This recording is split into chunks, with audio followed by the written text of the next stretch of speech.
أمة الإسلام.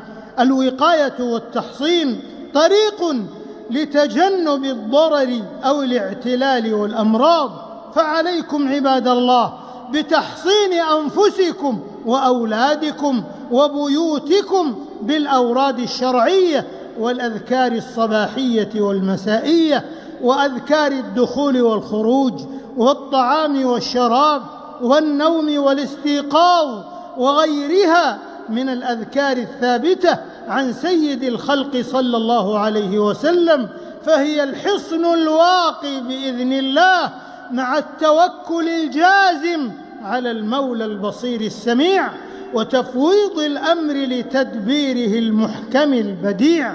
فاليقين في الله أجل العزائم قدرا وأجلاها في حلك الحيرة بدرا. أليس الله بكاف عبده؟ وثقت بربي وفوضت أمري إليه وحسبي به من معيني، فلا تبتئس لصروف الزمان فإن يقيني بالله يقيني.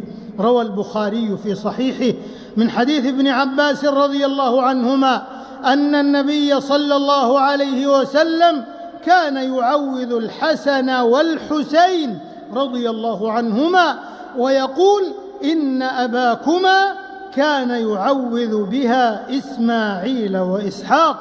أعوذ بكلمات الله التامة من كل شيطان وهامة ومن كل عين لامة. وفي صحيح مسلم من حديث أبي أمامة الباهلي رضي الله عنه قال: سمعت رسول الله صلى الله عليه وسلم يقول: اقرأوا سورة البقرة فإن أخذها بركة وتركها حسرة ولا تستطيعها البطلة والبطلة هم السحرة.